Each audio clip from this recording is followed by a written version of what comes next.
how Chase kind of worked out of some jams. Yeah, it was this is a good Friday win. I mean, you got two guys that have, in my opinion, major league stuff going at it. I mean, that's what we're going to have in our league. It's what we had down in Arizona. It's just typically what you have on Friday night across the land in college baseball. It was a war of attrition. Unfortunately, he came out of the game, as a winner because of the way he worked out of some of those jams. I mean, by nature of throwing strikes and facing good hitters, you're going to give up some hits. But it was kind of a bend, don't break type of deal, or more, in my opinion, on the side of just a gutty effort. When he had to reach down deep, he did. And he got out of those things, and it kind of set the tone for our guys. I think they fed off it a little bit in some of our at-bats. Not that they were poor in the beginning of the game, but our guys realized they're in it for a dogfight with what was going on with Wild. And they kind of ramped up the competitiveness. And that's what you have to do when the challenge is on the table. You either wilt or you ramp it up. And I'm not so sure there wasn't a few occasions in Arizona where guys kind of wilted.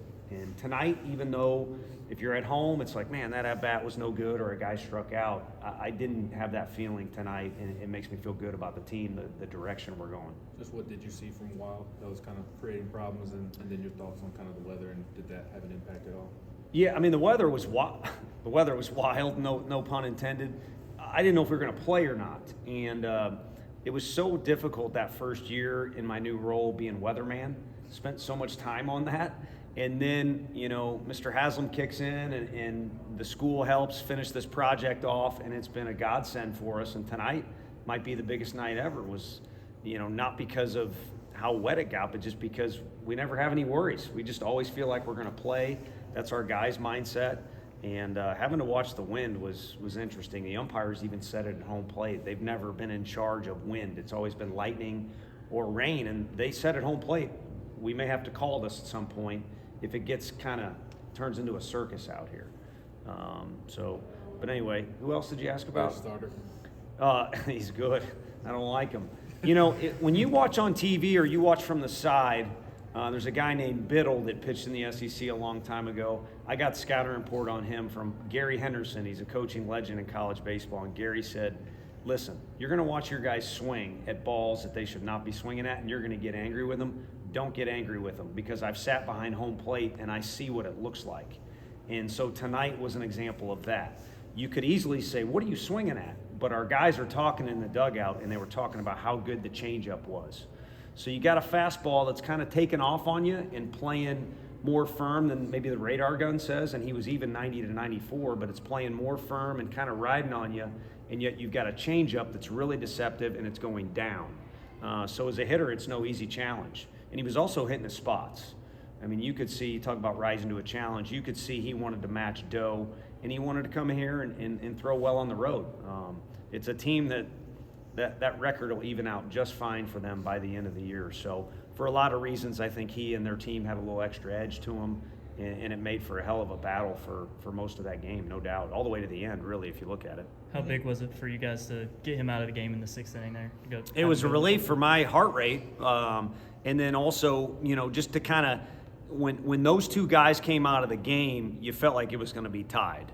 And to have any kind of edge when they both came out of the game, I think was great for Doe to experience, but more importantly for our team, I think it had us in a good position. You'd like to think you can win at home if you can come out of that duel that was going on, with a little bit of a lead, and we did, and it was nice to add on to it at the time that he came out. What do you think led to your guys kind of starting to figure him out there in that sixth inning? I don't necessarily know that anyone really figured him out, and I know that's contradictory because a couple guys hit the ball out of the park, but Simo's at-bat could have gone either way. He could have struck out, he could have walked, and he just kind of had a little extra to him, that at-bat, and that competitiveness ramped up. I think he fed off a Doe, but also he's that type of guy.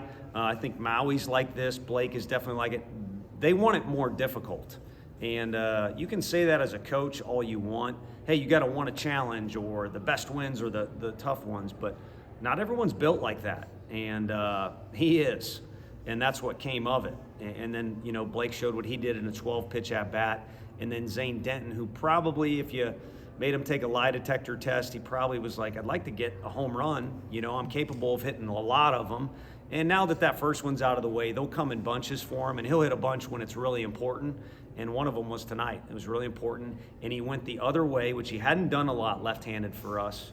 And again, it was kind of that at-bat where you sensed the spikes were maybe in the turf a little bit more, and there was a little bit more grind to it. Win number 200 here at Tennessee, kind of what's that mean for you? You just got to listen to John Wilkerson talk about it, because I did the radio first, and he's Mr. Stat Rat.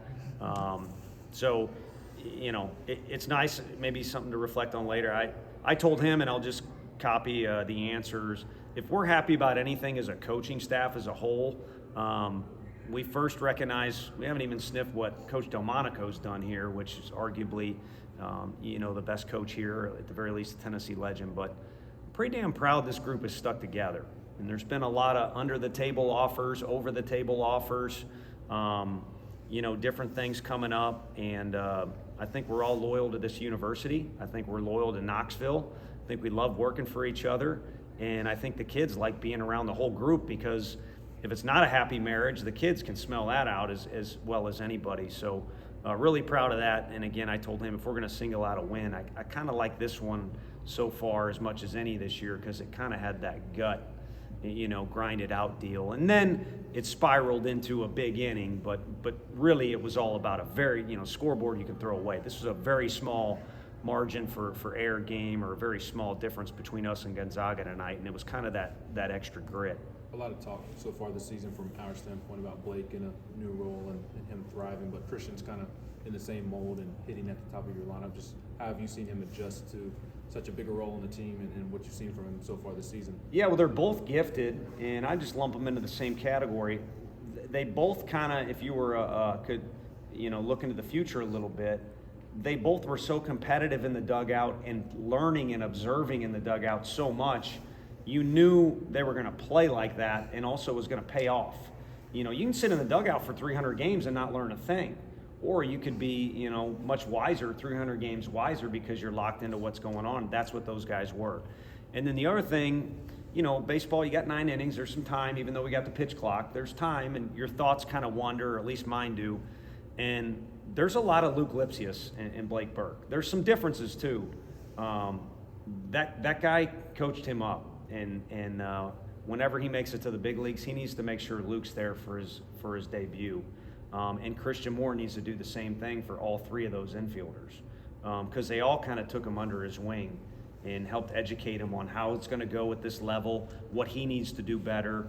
And if anyone's gone from a one point to a very distant other point out of what's on that roster right now, it's Christian. He's developed physically, but defensively in particular, and then just maturity, how he's much more even keel and approaches things. He's come along as much as anybody. And I really think, again, kudos to our coaching staff, but I think that trio of infielders, especially Trey Lipscomb, they deserve to go to his major league debut. They might be playing against each other, though, I hope.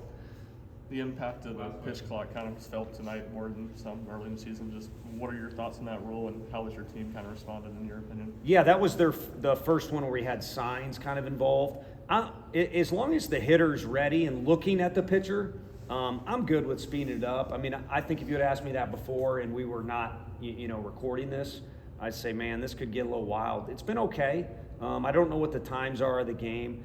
And then the umpires, they're being instructed, just enforce it. They don't have room for, well, this is a big situation or not a big situation, or it kind of looks like there's 1 second left. Just enforce it. And they've been pretty consistent. And so all we're doing when we chirp from our dugout is we're defending our hitters. We just want them to be ready. Haven't had many issues from the pitching standpoint. Drew Beam had a ball on him, and Halvey had a ball on him, because at Arizona, they seem to be really quick on the clock. But players across America are just going to have to get a little used to it, and as they will, I think it'll kind of, subside a little bit and kind of be more in the background. You might have, over the course of a weekend, a ball for a pitcher or a strike for a hitter pop up here and there. But by now, everyone knows the rules, and you need to start adapting to them a little bit. Thanks, Coach.